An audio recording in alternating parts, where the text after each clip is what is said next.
দর্শক, রাজধানীর গুলশানে বিএনপি চেয়ারপারসনের কার্যালয়ের সামনে আছেন আমাদের সহকর্মী তাইমুম ইসলাম রায়হান। সেখান থেকে সরাসরি যুক্ত হচ্ছেন তিনি আমাদের সাথে। তাইমুম, শোক বইয়ে সই করা নিয়ে কি তথ্য আছে আপনার কাছে এবং কারা আসছেন সেখানে, বিস্তারিত আমাদেরকে জানাবেন। জি, তো আপনি যেমনটা বলছিলেন, আজকে তৃতীয় দিনের মতো সারা দিন কিন্তু বিএনপির এই যে গুলশানের কার্যালয়, এখানে পেশার মানুষ এসেছিলেন এবং কি বেগম খালেদা জিয়ার যে শোক বই রয়েছে, শোক বইতে কিন্তু তারা স্বাক্ষর করেছেন।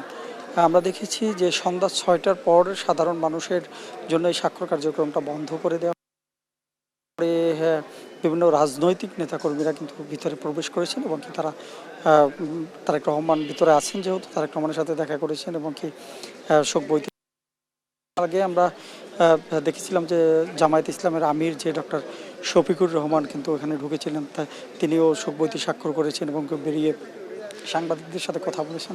তাছাড়াও আমরা রুহুল কবির রিজভীকে দেখেছি, আমরা দেখেছি সালাউদ্দিন আহমেদকে সারা দিন ব্যাপী যে স্বাক্ষর কার্যক্রমে আমরা এর আগে কিন্তু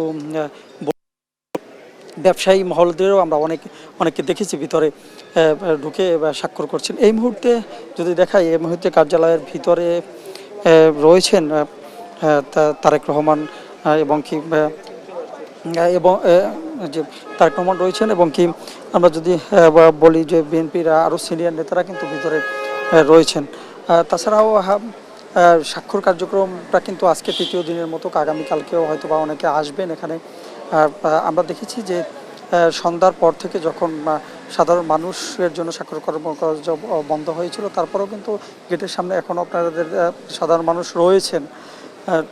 তো সব মিলিয়ে বলা চলে যে বিএনপির যে গুলশান কার্যালয়, এখানে সাধারণ মানুষ রয়েছেন। তারেক রহমান এখনও ভিতরে রয়েছেন, তিনি এখন পর্যন্ত বের হননি।